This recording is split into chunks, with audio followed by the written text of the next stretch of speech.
Hello everyone, welcome back to IGNOU exams. आज मैं आपको इग्नू के कोर्स BEGAE 182 करवाऊंगी। इसके कुछ क्वेश्चंस मैं आपको समझाऊंगी जिसको डिटेल में आप लिख पाएंगे, किस तरीके से आपको आंसर्स में क्या क्या पॉइंट्स को ऐड ऑन करना है। तो इस वीडियो की हेल्प से मैं थोड़ा सा आपकी हेल्प कर रही हूँ, क्योंकि आपके सबके काफ़ी अच्छे पॉजिटिव कॉमेंट्स आए थे कि आपको रिक्वायरमेंट है इस टाइप की वीडियोज़ की, तो इसलिए मैं इसको अपलोड कर रही हूँ। और कल का आपका एग्ज़ाम है, उसके लिए मेरी तरफ से आप सबको गुड लक और मेरी ब्लेसिंग्स आप सबके साथ में है कि आपका एग्ज़ाम बहुत अच्छा हो। और प्लीज़ एग्ज़ाम के बाद में एटलीस्ट एक कमेंट तो करिएगा कि कैसा हुआ आपका एग्ज़ाम। और वीडियो अगर ये अच्छी लगती है ना, और इससे पहले वाली वीडियोस भी आपने देखी है, तो प्लीज़ वीडियो को लाइक करना और चैनल को सब्सक्राइब करना अगर आप इस चैनल पे नए हैं और अभी तक आपने चैनल को सब्सक्राइब नहीं किया है तो। नाउ वीडियो स्टार्ट करते हैं। फर्स्ट क्वेश्चन है difference between speech and conversation. जो स्पीच और कॉन्वर्सेशन होता है ना, इसके अंदर आपको डिफरेंस बताना है क्या होते हैं। अगर हम स्पीच की बात करते हैं तो स्पीच का मतलब होता है कि एक प्रोसेस होता है जिसमें आप ग्रुप ऑफ पीपल से फॉर्मल वे में बात करते हैं। स्पीच जैसे बहुत सारे पॉलिटिशियंस की, बहुत सारे पॉलिटिकल लीडर्स की, स्कूल में आपके प्रिंसिपल की, जो हेड गर्ल हेड बॉय होते हैं, या जो आपके टीचर्स होते हैं, स्टेज परफॉर्मेंस आपको दी जाती है असेंबली में, या फिर कोई फंक्शन होता है उस टाइम पे आपने स्पीच सुनी होती है, सब ने ही सुनी होती है। तो एक फॉर्मल कॉन्वर्सेशन होता है ग्रुप ऑफ पीपल्स के लिए, और एक तरीके का डेलिब्रेट वे होता है कि हमें एजुकेट करना, इन्फ्लुएंस करना या एंटरटेनमेंट करना ऑडियंस को। तो ये चीज़ें क्या होती है, स्पीच में होती हैं। हर एक स्पीच अलग अलग होती है, ये डिपेंड करती है कहाँ पे बोली जा रही है, किसके थ्रू बोली जा रही है। जैसे जो पॉलिटिशियंस की स्पीच होती है वो अपने वोट बैंक के लिए करते हैं, आपको थोड़े बहुत एडवांटेजेस बताएंगे कि अगर हमारी पॉलिटिकल पार्टी आती है तो ये चीज़ें हम करेंगे। कुछ झूठे सच्चे वादे करे जाते हैं, प्रोमिसेस किए जाते हैं, तो ये चीज़ें स्पीच में आती हैं। नेक्स्ट पॉइंट क्या आता है, जब आप किसी से बात करते हैं, इंटरेक्शन होता है दो या दो से ज़्यादा लोगों में, एक एटिक को, एक अच्छे बिहेवियर को ऑबे करते हुए, काफ़ी रूल्स को फॉलो करते हुए एक स्पॉन्टेनियस कम्युनिकेशन होता है, उसे हम कहते हैं कॉन्वर्सेशन। तो जो स्पीच होता है ना वो ग्रुप ऑफ पीपल में होता है, लेकिन जो कॉन्वर्सेशन होता है ना ये फिर भी लिमिट में होता है, ये थोड़े बहुत कम लोगों में भी हो जाता है। इसके अलावा जो स्पीच होता है उसमें कुछ ऐसे थॉट्स होते हैं जो कि लॉजिकली ऑर्गेनाइज होते हैं, स्ट्रक्चर्ड होते हैं, जिसको पहले से ही ना प्रिपेयर कर लिया जाता है। जैसे बहुत सारे जो भी लोग स्पीच देते हैं ना, उनके पास एक शीट रेडी होती है, प्रिपेयर होती है कि उनको ये चीज़ें बोलनी होती हैं। तो वो क्या होता है, एक लॉजिकल मटेरियल ऑर्गेनाइज और स्ट्रक्चर वे में आपको मिलता है। और वहीं पे जो कॉन्वर्सेशन होता है ना, वो कोई भी टॉपिक अगर कहीं से भी रैंडमली उठा लिया जाता है, आसपास का जो टॉपिक होता है, सब्जेक्ट होता है, उससे रिलेटेड बात करी जाती है। नेक्स्ट पॉइंट में लिखेंगे, जो स्पीच है ना वो बहुत ही फॉर्मलाइज्ड लैंग्वेज होती है, वहीं पे जो कॉन्वर्सेशन होता है ना उसमें आपके पास में इतना फॉर्मेलिटी नहीं होती। कुछ आप कोटेशंस वगैरह, कुछ टोन मारने की सेंस में, और कुछ जो पुअर ग्रामर होती है वो भी आप चीज़ें यूज़ कर लेते हैं। इसके अलावा जो स्पीच होती है उसको इंटेंशनल लेवल पे डिराइव किया जाता है कि हाँ इस टाइम पे इस टॉपिक पे स्पीच देनी ही देनी है, लेकिन कॉन्वर्सेशन में ऐसा नहीं होता। कई बार कॉन्वर्सेशन जो है ना वो एकदम स्पॉन्टेनियसली, रैपिडली, सडनली वो चीज़ स्टार्ट हो जाती है। तो ये कुछ पॉइंट्स आप लिख सकते हैं स्पीच और कॉन्वर्सेशन में डिफरेंसेस में। नाउ सेकेंड क्वेश्चन आपके पास में आता है, आपको दो डिफिकल्टीज बतानी है। Discuss any two difficulties that learners of English as a second language are likely to encounter while learning English vocabulary. तो देखिए क्वेश्चन में आपको क्या कहते हैं इसमें, कि आपको दो ऐसी डिफ़िकल्टीज़ बतानी है दैट लर्नर्स ऑफ इंग्लिश, जो लर्नर्स होते हैं, जो इंग्लिश लैंग्वेज को सीखते हैं, जो उनकी एज अ सेकेंड लैंग्वेज होती है, उनको काफ़ी हद तक ना फेस करनी पड़ती है ये प्रॉब्लम्स। तो आपको दो प्रॉब्लम्स को डिस्कस करना है। तो फर्स्ट जो दिक्कत आती है वो आती है इंग्लिश वोकैबुलरी। वोकैबुलरी का मतलब होता है वर्ड्स कितने अच्छे हैं। इंग्लिश है या कोई भी लैंग्वेज आप तब बोल पाते हैं जब आपके पास में उसके वर्ड्स होते हैं, उसके थॉट्स को एक्सप्रेस करने के लिए आपके पास में वर्ड्स होते हैं। अब जो भी आपकी कॉमन लैंग्वेज है, जैसे कि मैं आपको हिंदी में समझा रही हूँ, आपकी जो नॉर्मल लैंग्वेज है हिंदी है, क्योंकि हम लोग आपस में हिंदी में बात करते हैं, और मोस्ट ऑफ द जो इन्वायरमेंट है आपका आसपास का वो क्या है, इंग्लिश, हिंदी लैंग्वेज को यूज़ करता है। तो आपने कई बार देखा होगा जब आप किसी से हिंदी में बात करते हैं तो आप अटकते नहीं हैं, आपके पास में थॉट्स जो दिमाग में चल रहे होते हैं उसको डिस्क्राइब करने के लिए आपके पास में प्रॉपर वर्डिंग होती है, जिसकी वजह से आप अपने थॉट्स को एक्सप्रेस कर पाते हैं। वहीं अगर हम इंग्लिश लैंग्वेज की बात करें तो जो अगर आप बेसिक लर्नर्स हैं, बिगनर्स हैं, तो उस टाइम पे आपको जो थॉट्स आते हैं ना वो भी हिंदी में ही आते हैं, और इंग्लिश में आप उसको माइंड में कन्वर्ट कर रहे होते हैं। जितनी ज़्यादा अच्छी आपकी इंग्लिश होती है उतनी फास्ट कन्वर्जन हो जाती है, लेकिन जब आप उसमें फ्लुएंट हो जाते हैं तो जो वर्ड्स आते हैं वो भी आपके पास में उस टाइम पे इंग्लिश में आने लग जाते हैं। तो जो सबसे पहली जो दिक्कत है ना जो लर्नर को फेस करनी पड़ती है वो है इंग्लिश वोकैबुलरी, मतलब कि जो वर्ड्स होते हैं उनको सबसे पहली जो डिफ़िकल्टी होती है वो यही फेस करनी पड़ती है। अब इंग्लिश जो वोकैबुलरी है ना उसमें भी दो टाइप की डिफ़िकल्टीज होती है जो लर्नर्स को फेस करनी पड़ती है वोकैबुलरी में। एक तो आता है one word many meaning. Word एक होता है लेकिन उसके बहुत सारे मीनिंग्स होते हैं, उसे हम होमोनिम्स कहते हैं। जैसे आपको ना एक ही वर्ड दे रखा होता है और उसके बाद में अपना उसको डिफरेंट डिफरेंट तरीके से आपको उसको प्रोनाउंस करना पड़ता है, तो आप समझ ही नहीं पाते कि वो उस वर्ड का क्या मतलब है और क्या उसका समझाने का क्या, सॉरी मेरा गला तो उसका क्या मतलब है और क्या आप कहना चाहते हैं। मतलब एक सिंगल वर्ड है और उसके बहुत सारे मीनिंग्स कहीं कहीं पे यूज़ हो जाते हैं, उसे हम होमोनिम्स कहते हैं। एग्जाम्पल से इसको थोड़ा सा समझते हैं कि जो होमोनिम्स होते हैं ना ये क्या होते हैं, कैसे आप इसको डिस्क्राइब करेंगे, किन किन पॉइंट्स का आप यूज़ करेंगे होमोनिम्स को डिस्क्राइब करने में। क्योंकि जब आप एग्जाम्पल देते हैं इसके तो उस टाइम पे आपके पास में ना एक अच्छा सा मतलब बेस सा मिल जाता है, टीचर को भी समझ में आ जाता है कि बच्चा क्या कहने वाला है, तो उसमें आपको ना दिक्कत नहीं आती है। जैसे कि होमोनिम का मतलब क्या होता है, यहाँ पे एग्जाम्पल में आप लेते हैं, एक होता है क्वेल, वर्ड है क्वेल, या फिर बार कहती हूँ मैं, बार वर्ड ना इजी है, क्वेल थोड़ा सा डिफिकल्ट हो जाता है। तो क्वेल जो होता है ये बर्ड के लिए यूज़ किया जाता है। चलिए बार वर्ड समझते हैं। बार वर्ड क्या है, एक ही वर्ड है, ठीक है, बार वर्ड है, लेकिन इसका ना मीनिंग अलग अलग हो सकता है। बार क्या हो सकता है, अगर आप देखें बार एक तरीके की ब्रिक की फॉर्म में भी हम यूज़ करते हैं। इवन चोको बार जब आप वर्ड सुनते हैं तो वो एक आइसक्रीम की फॉर्म में होता है। बार जहाँ पे ड्रिंक वगैरह करी जाती है वो भी चीज़ होती है। तो बार ना अलग तरीके से आप यूज़ कर सकते हैं। बार इवन जो कुछ वर्ड्स होते हैं ना उसके ऊपर ऐसे मैथ्स में ऐसे कॉलन टाइप में लगाया जाता है, उसे भी हम बार कहते हैं। तो वर्ड क्या है, एक है, लेकिन इसके जो मीनिंग्स है ना वो क्या हो गए, डिफरेंट हो गए। तो इसे हम क्या कहते हैं, होमोनिम्स कहते हैं। जहाँ पे जो वर्ड्स होते हैं उसका अलग मीनिंग हो जाता है लेकिन प्रोनाउंस उसको एक तरीके से ही करते हैं। नेक्स्ट आता है सेम साउंड होता है लेकिन different form and the meanings of, इसे होमोफोन्स कहते हैं। सॉरी, जब आप ना साउंड करते हैं मतलब कि जो सेम साउंड होता है, साउंड सेम है, आपने बोला ना उसका साउंड सेम है। जैसे जो वर्ड है साइट, साइट वर्ड लिया और एक होता है साइट, तो दोनों ही वर्ड का जो प्रोनाउंसिएशन है, प्रोनाउंस आप उसको जो कर रहे हैं ना वो दोनों ही वर्ड्स का सेम है लेकिन इनका जो मीनिंग है ना वो बिल्कुल अलग अलग है। तो ये चीज़ आपको मेक श्योर करनी होती है। आप ये तभी पॉसिबल है जब आपको वो वर्ड्स आते हो, जब आपको समझ में आता है कि हाँ भाई इसको ये चीज़ कहते हैं। साइट और साइट, साइट का मतलब एक साइट अलग है और एक साइट अलग है। इस साइट का मतलब होता है देखना किसी चीज़ को, जैसे आई साइट वीक है कि ठीक है। ये साइट होता है जो बिल्डिंग वगैरह कंस्ट्रक्शन वर्क चल रहा है, वो साइट हो गई। इसके अलावा एग्जांपल देती हूँ मैं आपको, न्यू, KNEW या फिर न्यू, ओके। और इसके अलावा नाउ, नो और नो, दोनों वर्ड्स देखिए। वर्ड क्या है, यहाँ पे साउंड सेम है, नो वर्ड ऐसे नहीं भी हो सकता है, और आई नो भी आप बोलते हैं तो यानी कि मैं जानता हूँ या जानती हूँ। तो ये वर्ड्स क्या आते हैं, होमोफोन्स में आते हैं, जिसमें जो साउंड है ना दोनों का सेम है लेकिन जो मीनिंग है वो अलग है, प्लस स्पेलिंग भी बिल्कुल अलग है। न्यू और न्यू दोनों ही वर्ड्स का मतलब अलग हो जाता है, दोनों की स्पेलिंग भी अलग हो जाती है। तो वोकैबुलरी के टाइम पे जो सबसे बड़ी दिक्कत जो यूजुअली बिगनर्स को फेस करनी पड़ती है वो यही है कि उनके पास में जो वर्ड्स होते हैं वो इस तरीके से दे रखे होते हैं। इसके अलावा कुछ और वर्ड्स के एग्जाम्पल है, जैसे ग्रेट और ग्रेट।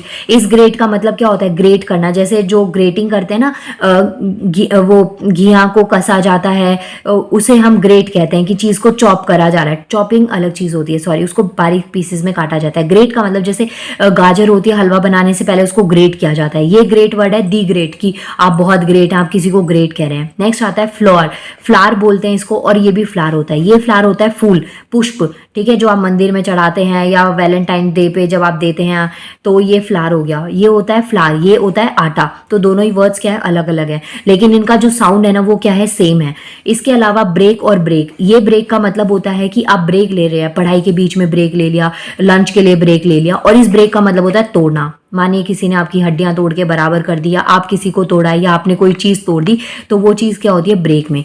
नेक्स्ट आता है देयर और देयर। ये जो देयर वर्ड है ना इसको हम प्लेस के लिए यूज़ करते हैं, कम हेयर, गो देयर, इस टाइप से जो प्लेस होता है उसके लिए यूज़ करते हैं। इस देयर को हम पर्सन के लिए यूज़ करते हैं कि वो बुक किसकी है, देयर, तो इस तरीके से, ओके। देयर का यूजुअली मतलब होता है उनका। तो दोनों ही वर्ड्स जो है ना उनको प्रोनाउंस एक तरीके से किया जा रहा है, लेकिन इनकी जो स्पेलिंग है ना वो काफ़ी हद तक अलग होती है।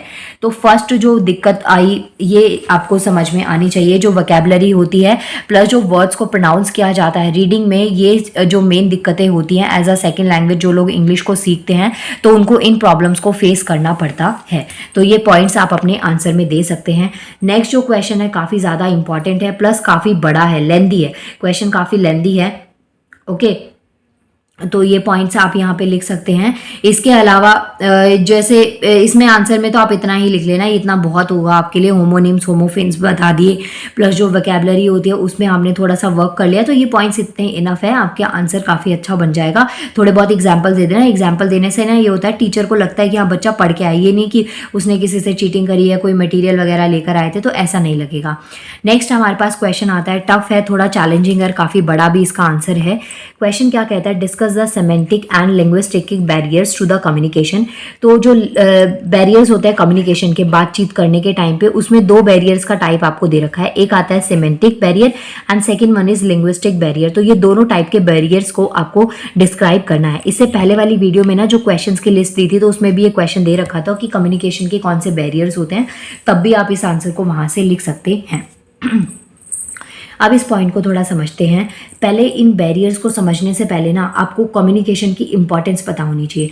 जो इफेक्टिव कम्युनिकेशन होती है ना वो बहुत नेसेसरी होती है जब आप इंडिविजुअली किसी चीज़ से डील कर रहे होते हैं। अगर आप स्ट्रेस में होते हैं तो भी, और अगर आप किसी से नॉर्मल किसी चीज़ को कन्विंस करना चाहते हैं तो उस टाइम पे भी जो कम्युनिकेशन है ना वो काफ़ी अच्छा रोल प्ले करता है। अब जो इफेक्टिव कम्युनिकेशन होती है ना, जैसे स्पेशली कोई किसी को एंजाइटी हो रही है, कोई नर्वसनेस हो रहा है, तो उससे जो उसकी कम्युनिकेशन होती है ना वो पहले से ही क्लियर हो जाती है। यूजुअली अगर कम्युनिकेशन को आप डिफाइन करेंगे तो क्या होता है, प्रोसेस होता है एक्सचेंज करना, जिसमें आप अपने थॉट्स को, इंफॉर्मेशन को, प्रोसेसेस को, आइडियाज़ को, जो एंटरटेनमेंट पर्पस होता है, उन सब चीज़ों को जब आप उन सब चीज़ों को जब आप किसी को एक्सप्रेस करते हैं, किसी को समझाते हैं, तो उसे हम कहते हैं कम्युनिकेशन। इसके अलावा जो कम्युनिकेशन होता है ना उसमें क्या होता है, कलेक्शन ऑफ वर्ड्स होता है, स्पोकन और रिटन वर्ड्स होता है, साउंड होते हैं, आपका हैंड मूवमेंट हो गया, आई कांटेक्ट हो गया, तो ये सब चीज़ें कम्युनिकेशन का एक पार्ट होता है। अब मेन क्वेश्चन की बात करते हैं, जो सेमेंटिक कम्युनिकेशन है वो क्या होते हैं, या जो सेमेंटिक बैरियर्स होते हैं कम्युनिकेशन के वो क्या होते हैं। तो जो सेमेंटिक बैरियर्स होते हैं कम्युनिकेशन में, इसको डिफाइन करेंगे तो इसमें आप लिख सकते हैं as the misunderstanding and the interpretations of the meaning which restrict effective communication. तो ये एक तरीके का मिसअंडरस्टैंडिंग हो सकता है कि आप जो चीज़ आपको मैसेज डिलीवर हुआ उसको आपने गलत समझा, या उसको समझ ही नहीं पाए, उसको कोड नहीं कर पाए, उसको डीकोड नहीं कर पाए, तो ये क्या होता है, आपका सेमेंटिक बैरियर होता है, जिसकी वजह से अगर आपने कोई बात पूरी समझी नहीं, समझ नहीं पाए, तो वो ऑब्वियसली आपका इनकम्प्लीट रहेगा, और इनकम्प्लीट रहने से चीज़ें क्या हो जाती है, मिसअंडरस्टैंडिंग क्रिएट हो जाती है। सपोज आप किसी से कॉल पे बात करें, all of sudden call disconnect हो जाए और उस टाइम पे आपका टॉपिक ऐसा चल रहा हो जिसकी वजह से आपको लगता है कि बात करना बहुत ज़रूरी है, तो आपको कहीं ना नेगेटिविटी आएगी कि वो इंसान बात नहीं करना चाहता, और अगर गलती से उस टाइम पे नंबर स्विच ऑफ हो तो भी और ज़्यादा नेगेटिविटी हो जाती है। तो ये चीज़ें जो होती है ना वो सेमेंटिक प्रोसेस में आती हैं कि जहाँ पे जो कम्युनिकेशन है ना उसमें मिसअंडरस्टैंडिंग क्रिएट हो जाए, तो वो कोई भी एक्सटर्नल वजह भी हो सकती है, कुछ टेक्नोलॉजिकल भी हो सकती है, और कुछ नेचुरल प्रॉब्लम्स भी हो सकती हैं जो कि सेमेंटिक बैरियर्स में आपको देखने को मिलती हैं।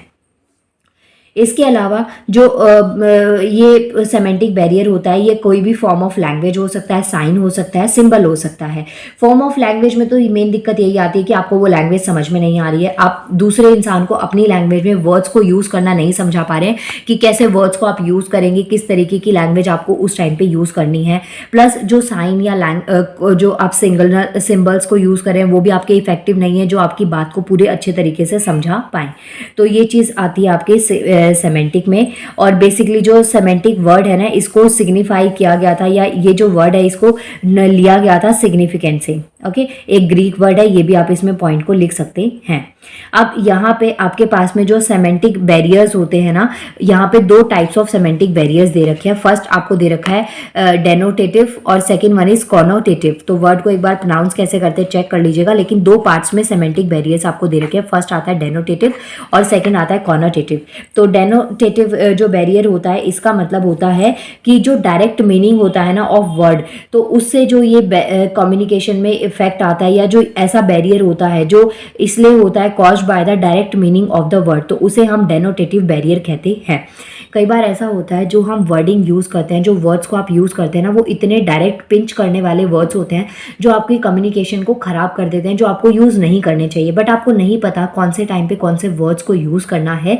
जब आप डायरेक्ट वर्डिंग कर देते हैं तो वो चीज़ें आपकी डेनोटेटिव बैरियर्स में आती हैं। जैसे हिंदी में अगर मैं आपको समझाऊँ तो जो सटीक और सीधा जवाब दे देते हैं। ओके, नेक्स्ट आता है कॉनोटेटिव बैरियर्स। तो इसमें क्या होता है, difference in the meaning end of the defined word.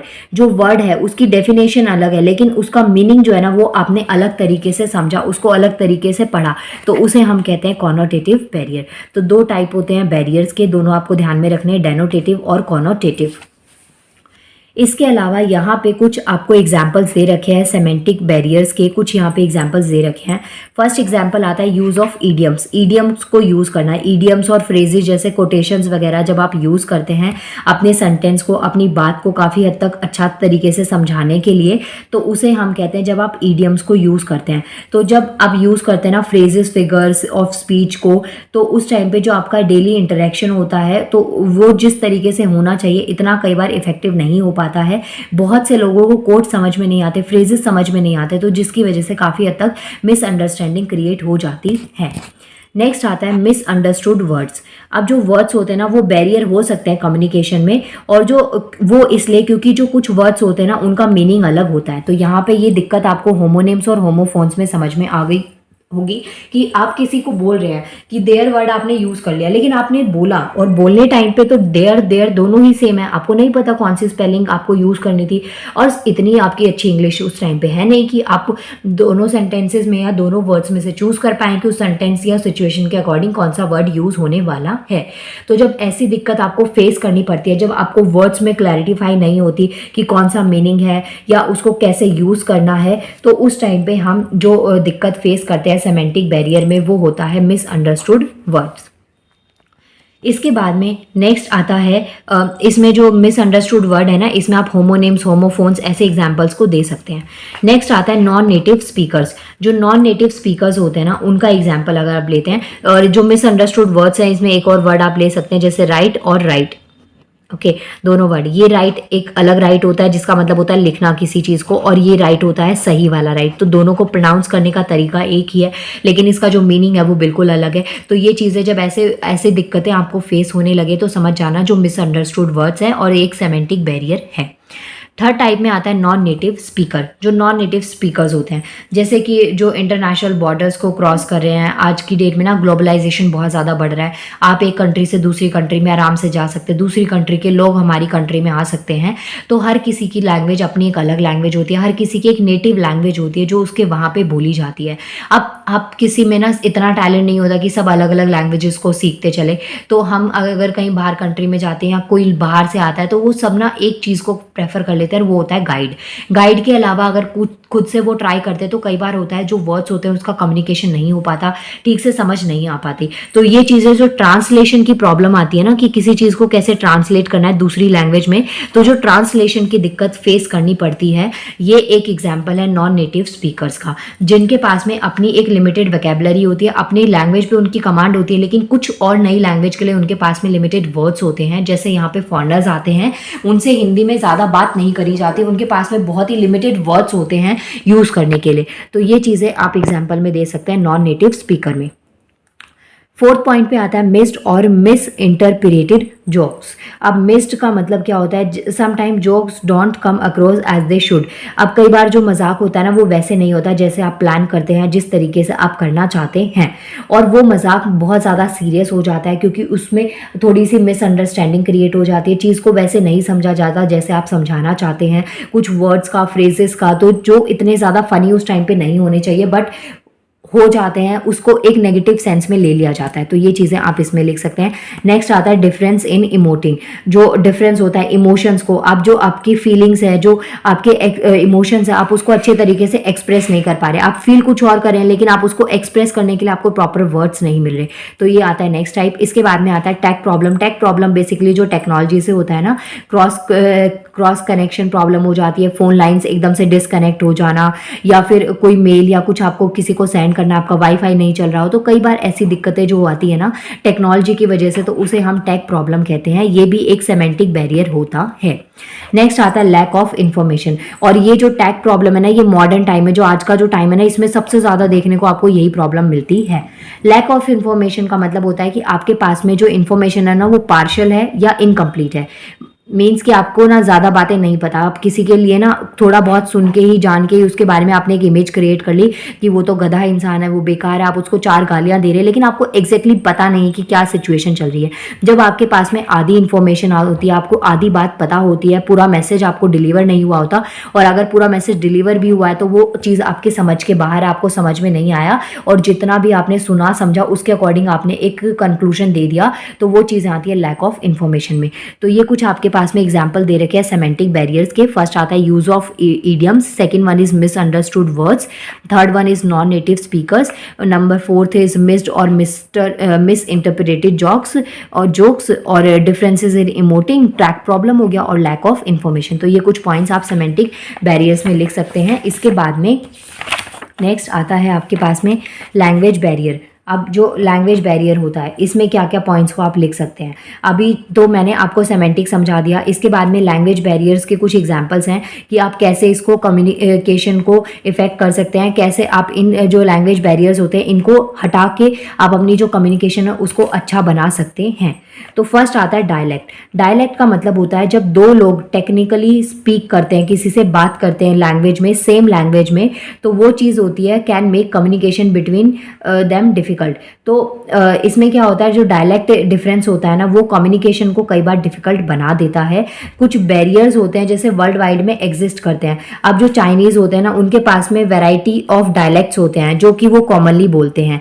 वहीं पे कुछ ऐसी लैंग्वेजेस होते हैं जहाँ पे बहुत ज़्यादा डायलेक्ट्स नहीं होते, एक्सेंट नहीं होता, वो वर्ड्स को वैसे प्रोनाउंस नहीं किया जाता, तो इसकी वजह से कुछ ऐसे बैरियर्स आते हैं। तो इससे अगर आप इनको प्रिवेंट करना चाहते हैं, इफेक्टिव कम्युनिकेशन बनाना चाहते हैं, तो इनके ऊपर आपको वर्क करना पड़ता है।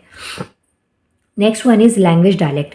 तो जो लैंग्वेज डायलेक्ट होता है ना ये एक फिजिकल इम्पिडेंट होता है लैंग्वेज का, जिसमें फिजिकल लैंग्वेज जो होती है वो disability that cause language barriers include stuttering हो गया, डायसोफोनिया हो गया, या आर्टिकुलेशन डिसऑर्डर हो गया, या हियरिंग लॉस हो गया।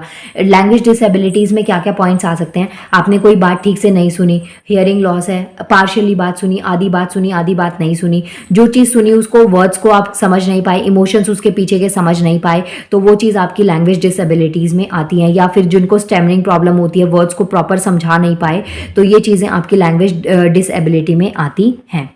इसके बाद में इस वीडियो का लास्ट क्वेश्चन आता है आपके पास में क्वेश्चन नंबर 4। लेकिन अगर देखिए ये जो क्वेश्चन है ना इसमें एक चीज़ तो मैं बताना ही भूल गई आपको, कुछ बैरियर्स है ना इनको आप ओवरकम कैसे कर सकते हैं। जो ये बैरियर्स होते हैं इनको कैसे ओवरकम किया जा सकता है, तो अच्छा सा प्लेस टू कम्युनिकेट देखना चाहिए किसी से बात करने के लिए, एक वो टाइम सही है या नहीं है बात करने का, प्लस आप जो भी लैंग्वेज या वर्ड्स को जो आप यूज़ कर रहे हैं उनसे आपको बहुत क्लियर होना चाहिए, बहुत क्लियर और सिंपल लैंग्वेज आप यूज़ करके बात करें।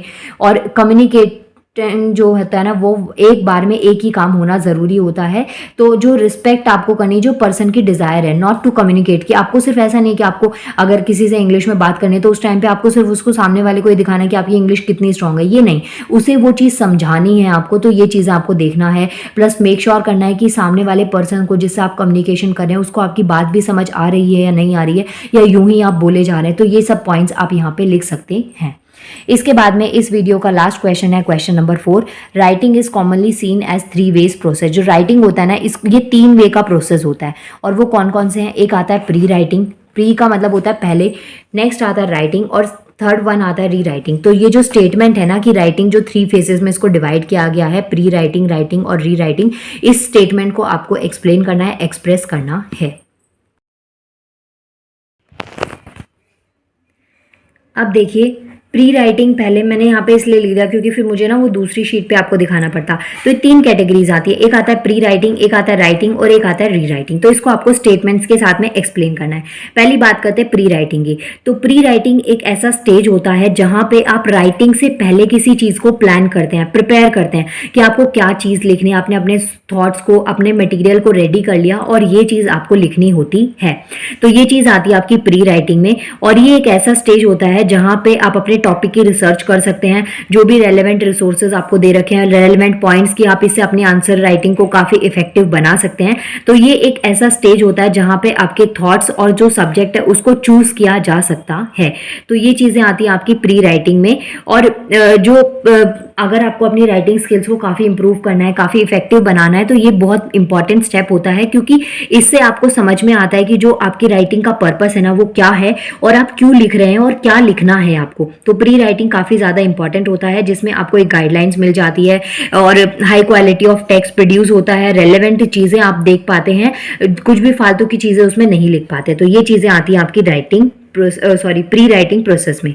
सेकंड आता है राइटिंग। राइटिंग वर्ड का मतलब क्या है, जब आप लिख देते हैं, जब आप एक आउटलाइन प्रिपेयर कर लेते हैं ना, जैसे कुछ फ्लो चार्ट्स, मेमोरी मैप्स आपने बना दिए होते हैं, तो उसके बाद में क्या आता है आपके पास में राइटिंग। इसको ना राइटिंग में क्या चीज़ें होती है, ये तीनों चीज़ें ना मैं एक एग्जाम्पल से आपको समझाती हूँ। जैसे आपका जो एग्जाम होता है, क्वेश्चन पेपर आपका आता है, तो उसमें आपको ये तीनों स्किल्स को एक ही क्वेश्चन में डालना चाहिए। कैसे, जैसे आपके पास में कम्युनिकेशन है, इसके टाइप्स पूछे जाएं, तो आपने क्या किया, पहले एक फ्लो चार्ट ऐसे बना दिया, उसके अंदर आपने ना ये पॉइंट्स लिख दे कि हाँ भाई कम्युनिकेशन में ये पॉइंट्स आप बताने वाले। तो ये चीज़ क्या होती है, प्री राइटिंग। फिर आपने एक एक टॉपिक को रैंडमली यहाँ से पिक करा और उसको काफ़ी हद तक डिटेल में एक्सप्लेन किया विद एग्जाम्पल। तो वो चीज़ क्या आती है आपकी राइटिंग प्रोसेस में, कि आपने पहले एक फ्लो चार्ट टाइप में बनाया, इसमें से पॉइंट्स को पिक करा, फिर आपने इनसे रिलेटेड टॉपिक्स को लिखा। तो वो चीज़ क्या हो गई आपकी राइटिंग में। लास्ट में फिर आप एक कंक्लूजन देते हैं कि ये पॉइंट्स आपने क्या सीखा या कहाँ पे आप इसको ओवरकम कर सकते हैं, क्या पॉइंट्स आप इसमें इंक्लूड करते हैं। तो वो चीज़ आती है आपकी री राइटिंग में। अब प्री राइटिंग मैंने आपको डिटेल में समझा दिया, अब राइटिंग को समझिए। राइटिंग क्या होता है, जब आप एक आउटलाइन को प्रिपेयर कर लेते हैं कि ये चीज़ आपको लिखनी है, इस चीज़ को आपको नहीं लिखना होता है, तो उस चीज़ को, प्रोसेस को हम कहते हैं राइटिंग। ये एक तरीके का फ्लो आपके टेक्स्ट को दे देता है, जिसमें आपका जो कंसंट्रेशन होता है वो राइटिंग के ऊपर होता है, मेन आइडियाज़ को लिखने के ऊपर होता है। तो ये चीज़ें आपके पास में जो सेकंड पॉइंट आता है वो आता है राइटिंग का। और इसके अंदर आपको काफ़ी हद तक पैटर्न वगैरह पहले से पता होना चाहिए, तभी आपकी जो राइटिंग स्किल्स है वो काफ़ी अच्छी हो पाती हैं। अब जैसे इस एग्जाम में भी अगर आपको ऐसे राइटिंग या कुछ पैराग्राफ राइटिंग आएगी, तो जो टॉपिक्स हैं वो जो आपने पहले कभी पढ़े होंगे, प्लेटफॉर्म सेट होगा, आपको समझ में आएंगे कि हाँ ये पॉइंट्स आप यूज़ कर सकते हैं, तभी आप उस राइटिंग को काफ़ी इफेक्टिव बना पाएंगे। इसके बाद में आता है री राइटिंग। अब री राइटिंग का मतलब एक तरीके से तो क्रॉस चेक करना भी होता है कि जो पॉइंट्स आपने लिखे हैं या जो भी पॉइंट्स आप लिख रहे हैं, मेक श्योर करना होता है कि जो टेक्स्ट है ना वो कोहेरेंट है और उसको एक्यूरेटली आपने लिखा होता है। तो ये चीज़ें री राइटिंग और एडिटिंग का भी एक यही पार्ट होता है, जिसमें आपको देखना पड़ता है कि ये चीज़ें हो रही हैं या नहीं हो रही हैं, समझ आ रही हैं या नहीं आ रही हैं। तो इन पॉइंट्स को आप इसमें आंसर में लिख सकते हैं। और आपके पास में ये होना चाहिए कि जैसे आप क्वेश्चन पेपर आपका होता है ना, तो एग्जाम के बाद में आपको पूरा मेक श्योर करना चाहिए कि जितने क्वेश्चंस अटेम्प्ट करने को बोले थे कि आपने उतने अटेम्प्ट कर लिए सारे। रीचेकिंग जिसको कहते हैं, तो वो आपको एक बार देखना पड़ता है, कुछ पॉइंट्स आपके रह तो नहीं गए, कोई क्वेश्चन आपका इनकम्प्लीट तो नहीं रह गया, तो वो चीज़ें आप क्रॉस चेक करके उसमें कुछ चीज़ों को ऐड ऑन कर सकते हैं। तो वो सब आपका री राइटिंग में आता है। इसके अलावा 3 मेन स्टेप्स होते हैं आपके पास में राइटिंग के। इसमें फर्स्ट आता है planning, okay. Second one is analysing. Planning, analysing ये एक ही पार्ट में आता है। सेकंड आता है आपके पास में राइटिंग, आपने किसी चीज़ को क्या लिखा। और फोर्थ पॉइंट पे आता है आपके पास में रिवाइजिंग, ओके। तो देखिए 3 मेन है। एक तो आता है आपके पास में प्लानिंग, ये पहला टॉपिक है। सेकंड है राइटिंग और थर्ड वन है रिवाइजिंग। ये थोड़ा कुछ ज़्यादा ही ब्लैक रेड हो गया ना। एक है प्लानिंग, एक होता है राइटिंग और एक होता है रिवाइजिंग। प्लानिंग में भी हमारे पास बहुत सारे टाइप्स होते हैं। जैसे पहले आपने कुछ चीज़ को एनालाइज कर लिया, इन्वेस्टिगेट कर लिया, आपने मटेरियल को कलेक्ट कर लिया, ये चीज़ें आपको करनी है। जब राइटिंग का मतलब होता है तो आप ना एक ऑर्गेनाइजिंग, कंपोजिंग करते हैं, जो भी चीज़ आपने पढ़ी है उसको एक प्रॉपर वे में शीट पे उतारना होता है।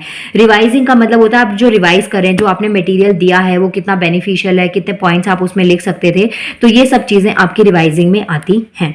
सो माय डियर व्यूअर्स, ये आपका पूरा पेपर था जो मैंने आपको पार्ट्स में ब्रेक करके समझाया है। और अगर आपको वीडियो अच्छी लगी है तो प्लीज़ वीडियो को लाइक करिएगा। एंड वन मोर थिंग, अभी प्लीज़ अगर चैनल सब्सक्राइब नहीं किया है ना, तो प्लीज़ मेरे चैनल को सब्सक्राइब करिए। और जितना भी आप लाइक कर सकते हैं, शेयर कर सकते हैं वीडियोस को, प्लीज़ उतना करिएगा। नाउ मिलते हैं नेक्स्ट वीडियो में। और प्लीज़ बताना मुझे आप सबका एग्ज़ाम कैसा हुआ, कितने क्वेश्चंस आपको आते थे, और सब कुछ बताना कि मतलब ठीक था, पढ़ाया था मैंने तो उसमें आपको कुछ हेल्प मिली या यूँ ही टाइम वेस्ट हुआ। तो ये सब चीज़ें। और नाउ मिलते हैं नेक्स्ट वीडियो में। Thank you so much.